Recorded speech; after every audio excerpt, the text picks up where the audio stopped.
So, it's end of January. If you're anything like me, you were pretty bummed out when the holidays were over. All the decorations had to go, pretty cozy lights turned off, Christmas tree sadly had to embark on its final journey to the garbage container. The entire city by now is back to the boring normal. And every year, it feels like the transformation happens overnight. It's like someone flipped a switch on the holiday cheer and we all pretended that it never happened. Suddenly, we are in the middle of winter. It's cold outside, the days are shorter, we spend more time indoors. But now, with all the warmth and coziness of the holidays gone, it feels like something is missing. I don't know about you, but I refuse to live like that. Let's fix it. Hello friends, welcome back to the channel. If you're new here, my name is Masha. I live in San Francisco with my cat, and here I show my journey of building life on my own terms, following my heart, my taste, and a little bit of common sense. Stick around for good vibes, cozy times, and real talk. Alright, I know what you're thinking. Getting home decor can get expensive, and you just spent a bunch of money on the holidays back in November and December. I hear you, which is why I'm going to be sharing very budget-friendly ways to cozy up your home for the winter. And to get some inspiration, I turn to the Danish concept of hygge. It loosely translates as coziness and hominess. It is that feeling when there is a storm outside, but you're safe inside. It's taking pleasure in simple things in life. We will look at 3 categories of things that will create a sense of coziness in your home. First one is lighting. When you think about warm, cozy light, the first thing that might come to mind is candles. Candles are one of my favorite things. I light them throughout the year because they instantly bring some magic into the room. Most of the time I use little tea candles. Actually, I've got one of this in the back. During winter months, I put them in these little neat reindeer candle holders. They're pretty cute. Or IKEA lanterns. They both look very minimal and bring that Scandinavian design vibe. I'm gonna try to find all of these things and link down below in the video description for you. Oh yeah, just one thing. Whenever you burn candles, don't forget to open the window to get some fresh air in. And for those killjoys out there who see candles purely as fire hazard, I gotcha. These electric candles glow amazingly in the dark. Not the real deal, but so close. And as a bonus, you can turn them on and off with a remote without leaving your comfy couch. Another source of cozy lighting is strategically positioned lamps.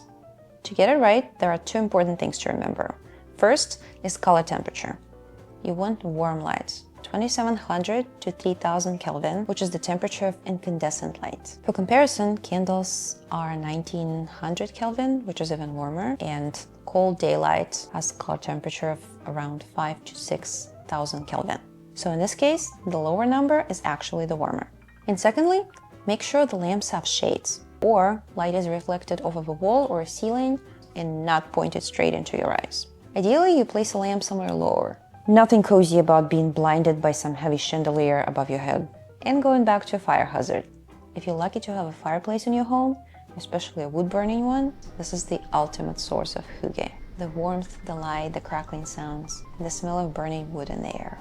For those of us less fortunate, we can trick our brains to think we're sitting by the fire.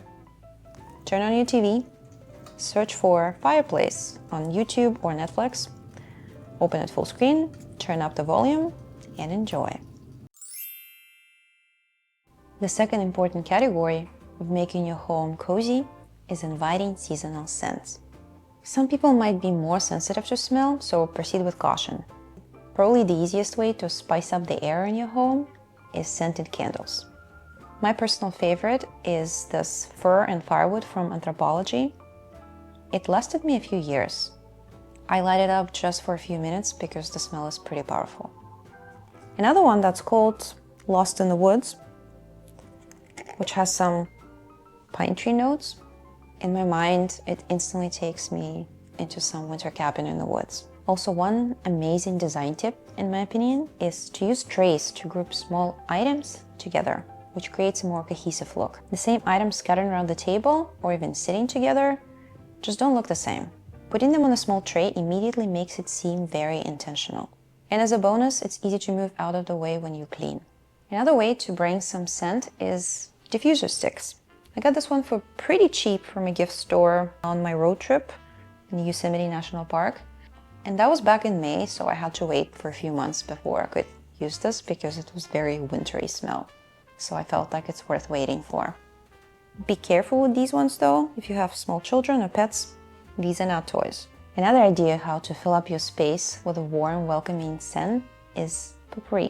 It might be slightly higher effort, but budget-friendly and all natural. You'll need a pot of water, some orange and apple slices, warm spices like cinnamon sticks, anise stars or clove, and optionally some rosemary, just to make it prettier. Simmer this mix on low heat and keep adding water throughout the day. It's just pure winter coziness in a pot. One more natural source of winter scent is some fir or pine branches. If you don't live anywhere near the forest, they might be a little bit harder to come by in the city after the holidays. Like this. Put a few branches in a flower vase, and don't forget to keep the water fresh. And the last category is texture. It's all about surrounding yourselves with soft, cozy, natural materials. You can get really creative here. I recommend starting with a blanket. I love blankets. I've collected quite a few through the years.